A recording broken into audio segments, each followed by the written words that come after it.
Flasim shënimet e javës.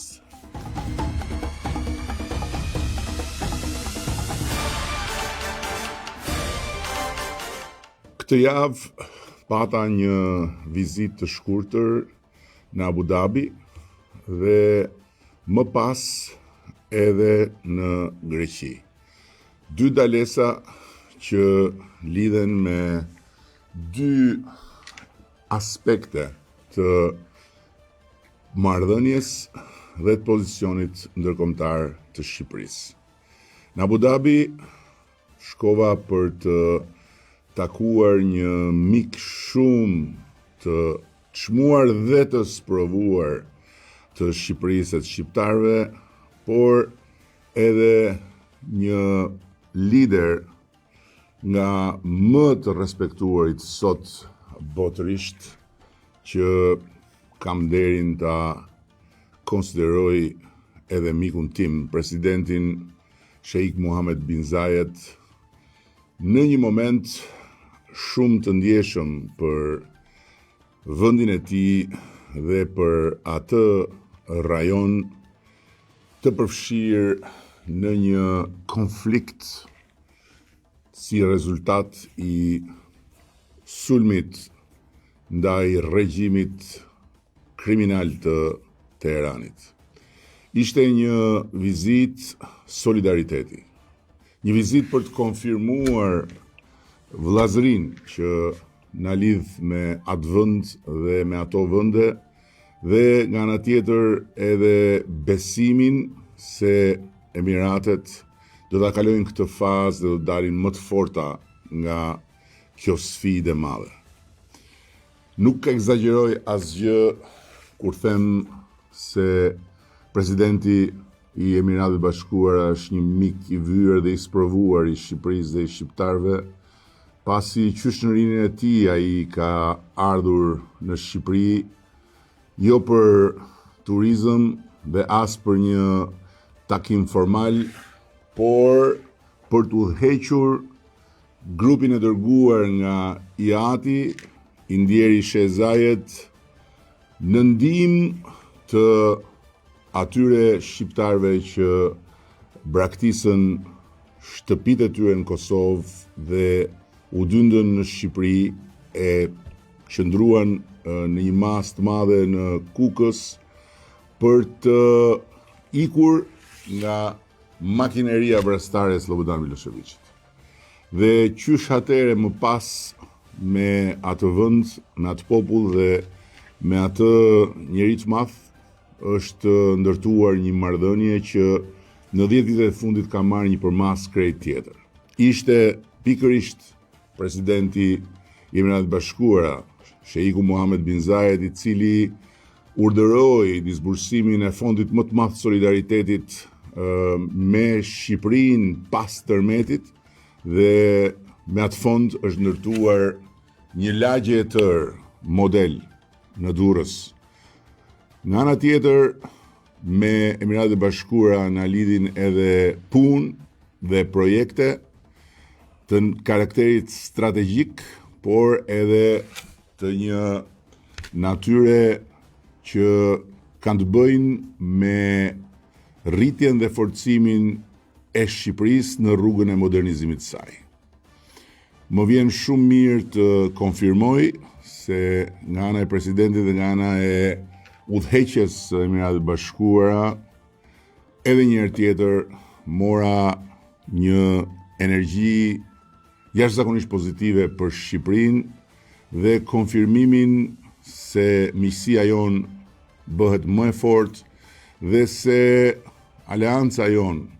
do të fuqizohet hap pas hapi me më shumë bashkëpunim, më shumë projekte dhe me më shumë afrimitet mes shteteve dhe popujve tanë. Ndalimi në Athinë ishte një natyrë tjetër, po përsëri i lidhur me sa thash në krye të herës, me pozicionin e Shqipërisë dhe me dëshirën për ta parë Shqipërinë të përfaqësuar në nivelin më të lartë dhe për të dëgjuar qëndrimet dhe opinionet tona, posaçërisht në këtë rast, në një forum ekonomik me një reputacion dhe prestigj ndërkombëtar, ku për shkak të fqinjësisë dhe të historisë, Shqipëria kishte një vend posaçëm në atë platformë ku diskutohen drejtimet kryesore të zhvillimit global, por dhe të atij rajonal dhe në këtë rast edhe të marrëdhënies me vendin fqinj. Shkova për të marrë pjesë në forum, por pata kënaqësinë që të pritesha nga kryeministri i Greqisë dhe një mik i vyer, Kyriakos Mitsotakis, me cilin bëm një bilanc të ecurisë së punës së grupit përbashkët që kemi ngritur për t'i dhënë një herë mirë përgjigje të gjitha çështjeve të bartura dhe për ta çuar në një nivel të ri marrëdhënien ndërshtetërore mes Shqipërisë dhe Greqisë. Më vjen shumë mirë të them se nga ana e kryeministrit ka një vullnet absolut për të bërë pikërisht adresimin me prioritet të gjitha çështjet e bartura, për të konfirmuar brenda këtij viti përmes një dokumenti të ri të partneritetit strategjik natyrën shumë speciale të marrëdhënies mes dy vendeve, dhe nga ana tjetër për ta mbështetur Shqipërinë si gjithmonë me përjashtim të ndonjë momenti të vështirë në rrugën e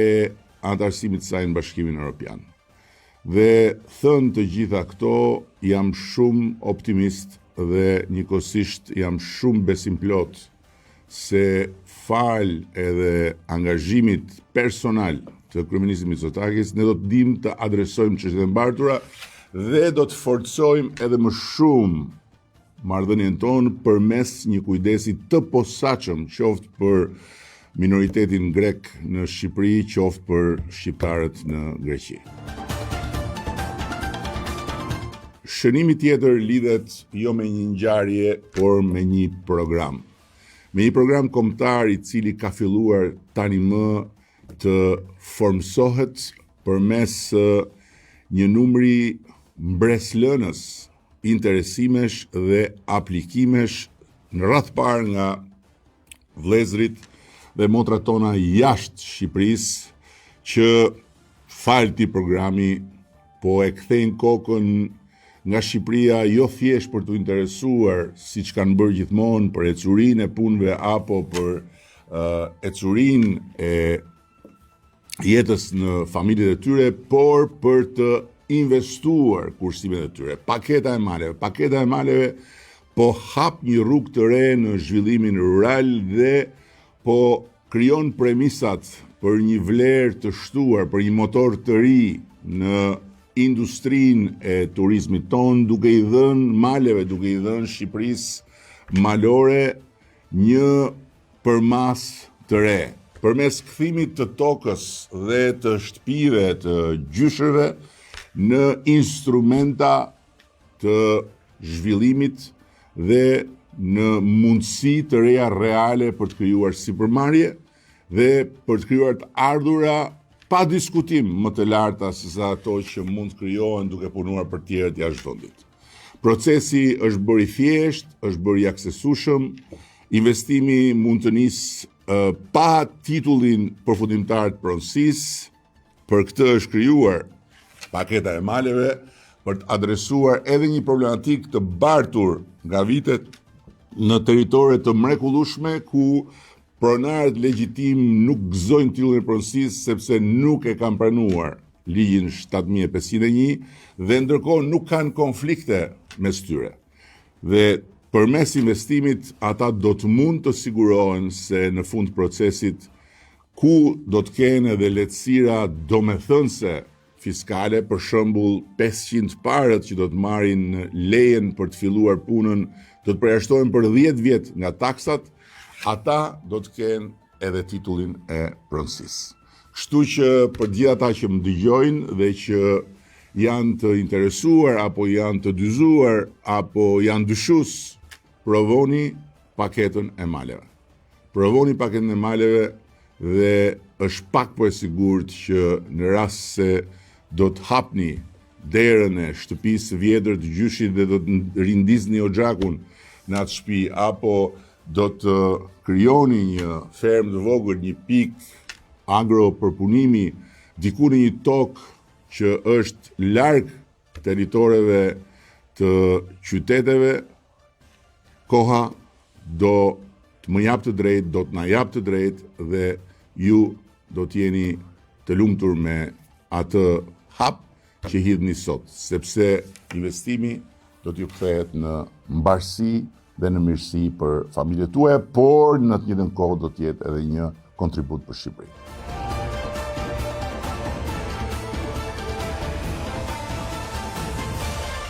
Pas paketës male vjen edhe një program i ri i qeverisë Shqipërisë së bashku me Bankën e Shqipërisë dhe me bankat e nivelit dytë, i cili së shpejti do të firmoset për të nisur rrugtimin e tij dhe për të pritur në këtë rrugtim të gjithë ata të cilët duan të dyfishojnë ndërmarrjet e tyre. Një program i fuqishëm kreditimi me interesa më të arsyeshme se sa ato komerciale të bankave të nivelit dytë dhe me garanci nga qeveria e Shqipërisë, po bëhet më në fund gati për t'i shërbyer të gjithë atyre shqiptarëve dhe shqiptareve që me kurajo, me vullnet, por edhe me largpamësi kanë zgjedhur të hapin rrugën përmes sipërmarrjes. Kanë zgjedhur të krijojnë një biznes të vogël i cili tani më është gati të rritet, por ka nevojë për mbështetjen financiare që përndryshe ata nuk mund ta sigurojnë dot. Kjo është një rrugë e re dhe së shpejti të gjithë ata që kanë një ndërmarrje të vogël apo të mesme, të gjithë ata që kanë një pikë prodhimi që duan ta dyfishojnë dhe ta arrisin, të gjithë ata që kanë një startup dhe që duan ta transformojnë në një ndërmarrje prodhuese fitimprurse, do të kenë të hapur derën e programit Dyfisho ndërmarrjen tënde. Në fokus të kësaj jave ka qenë ajo që do të jetë në fokus të gjitha javëve më pas në një mënyrë një tjetër, siguria ushqimore dhe parafrimi me standardet e Bashkimit Evropian. Në një takim të organizuar me operatorët e sipërmarrjes ushqimore, ne u ndalim në një temë shumë konkrete. Si do të garantojmë që çdo produkt që konsumojnë qytetarët jo thjesht jetë i sigurt, por të jetë një produkt i pranuar dhe i suksesshëm në tregun e nesërm të përbashkët të Europës, ku ne do të jemi antar me të drejta, por dhe me detyrime të barabarta. Dhe kjo lidhet me një sfidë aktuale, më të ndërlikuar në procesit tonë të antarësimit në Bashkimin Evropian, që është sigurimi i të nesërmes për të gjithë ata të cilët kanë ndërtuar të sotmen mbi themelet e një pike grumbullimi, përpunimi apo prodhimi të nënprodukteve ushqimore. Që do thotë që nga gjëja e gjallë deri tek produktet e paketuara. Një proces që shpesh keq kuptohet si një listë detyrash që duhen përmbushur për të tjerë, ndërkohë që në thelb është diçka që lidhet drejt për drejt, jo thjesht vetëm me shëndetin e shqiptarëve këtu në Shqipëri, e konsumatorëve këtu në Shqipëri, por edhe me misionin tonë përbashkëkombëtar të Shqipërisë në Bashkimin Evropian në vitin 2030. Nuk është një çështje rregullash në letër, është një çështje e ndërtimit bashkarisht të një sistemi funksional, prodhimi, kontrolli, cilësia dhe besimi në çdo hall. Në këtë fazë Shqipëria nuk bën vetëm harmonizimin ligjor me Bashkimin Evropian, por edhe duhet sigurojë zbatimin konkret të ligjeve në realitetin e përditshëm. E prandaj ne po ndërveprojmë dhe do të ndërveprojmë gjithmonë më aktivisht me sipërmarrësit dhe sipërmarrjet në bujqësi sipërmarrësit dhe sipërmarrjet që kanë të bëjnë me produktet shtazore dhe nën produktet e tyre, sipërmarrësit dhe sipërmarrjet që kanë të bëjnë me gjithçka që sot del nga toka e Shqipërisë fal punës dhe duarve të tyre të arta.